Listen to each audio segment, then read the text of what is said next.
Okay. I'm really hoping that I'm in frame. Wait, oh my god. Cross your fingers. Oh my god. It's raining so bad. Hi everyone. How are you all? How are you all been since my last video? I have my list ready. So today I'm going to be talking about my top 8 favorite Disney movies slash shows that I watched throughout the years basically. By no means all the movies that I'm going to be listing today is not going to be in any particular order. While we chat about that, I'm going to be knitting. I had a really bad habit of not knitting because I want to finish what I already started in the first place. We're going to be knitting while we talk about Disney movies since I mentioned at least one Disney movie every video. I only have 2 videos up. What am I talking about? At one point, I was about to rank all the Disney movies that ever existed, but I decided not to do that because that would take me weeks, months, aka years. By the way, if you notice that my 2 berets are crooked, I redid them 4 times and it just didn't work out. I apologize if you're annoyed by my hair separation part. You can probably tell if you watch my last 2 videos. I'm obsessed with Disney anything in life. The main reason that I love the whole studio is they have a lot of different films from different genres. Because there's probably a movie slash show for everyone. I've actually done some research about the history of Disney and the animation studios and all that, and I know quite a bit about. I hate this channel. But I'm not gonna get into that because the video will be so boring that no one would even watch me. Going back to my first Disney movie that I've ever watched, I don't specifically remember what it was, but I always knew the film Meet the Robinsons. My dad introduced me to Disney. He opened that movie, Meet the Robinsons. But at the same time, the first time I watched it, I remember I was being so scared. The scene where, I don't remember what's the name of the character, but one of the characters eat peanut butter or something. Turns out that he's actually allergic to peanuts. That scene just made me so uncomfortable and nervous. It is actually a movie that I would still watch without getting bored. Just in case if you didn't notice, my battery was about to die, so I charged it and now we're back on our regular setup. Okay, I was talking about my first film. I have to get through this so quickly because I have to do something after this, really important. The movie itself is really emotional and it has a really beautiful meaning behind it. It really gives you the advice of whenever you feel like giving up, try harder to reach your goal and that will make you more successful and happier throughout your lives. It's the type of movie that you would watch with your family members and stuff. The genre itself, I would call it a family movie and it has a science fiction. It's not even that much. They just time travel. Hopefully I'm not giving that much spoilers throughout the video. Okay, speaking of making me sentimental, can we talk about the movie Up? Fun fact, that's the only movie that makes me cry. It doesn't matter if I watched it 5 times in a row, I would still cry 5 times in a row.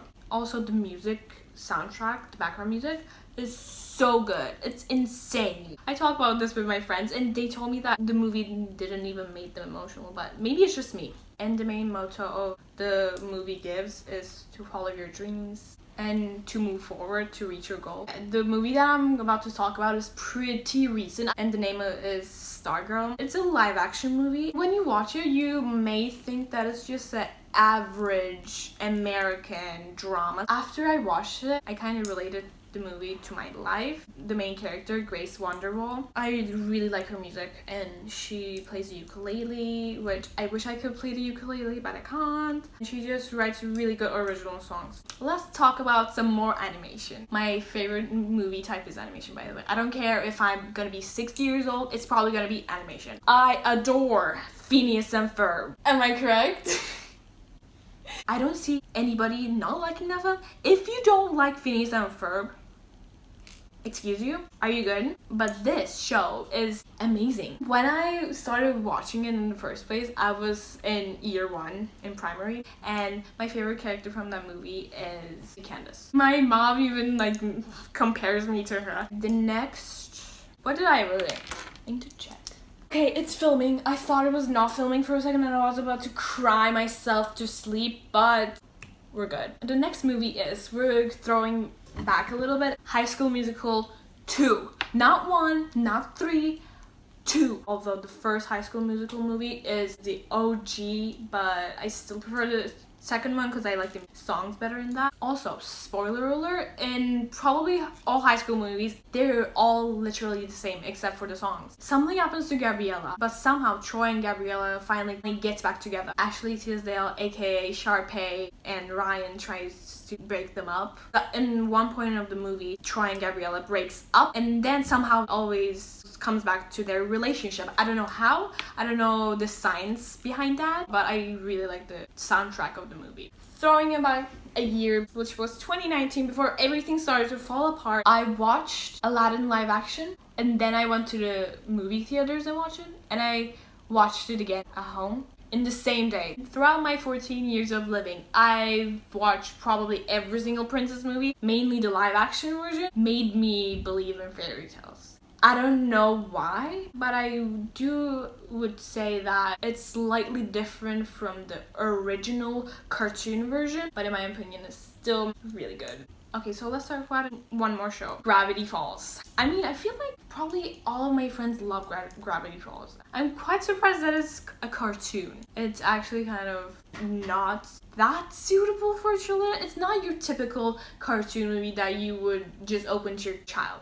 I just love the mystery aspect of the show, and as you watch through the episodes, the plot really shocks you. The outline of the movie just goes to a place that you would not expect it to be. But last but not least, the last movie that I'm going to be telling you about is going to be Ratatouille. Whenever I sit down and watch that movie, it just gives me flashbacks to when I went to France. I think it's called Festin from Camille. I'm probably wrong. I have to check back on that, but I love that song. It's actually a meme song on TikTok. The movie is actually not the type of movie that I would normally watch on a regular basis. This is one of the movies that I used to watch over and over again because it came up on Disney Channel.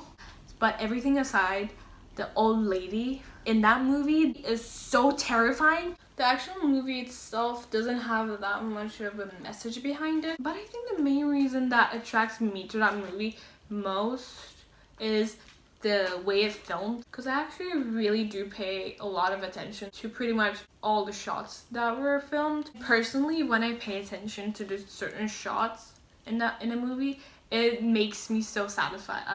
But take my word for it, these are all the movies that I love watching. I might actually do another one of these types of videos, except it will be a Netflix version of it. I would really suggest you watching these. Have a really positive and fun day. Peace out.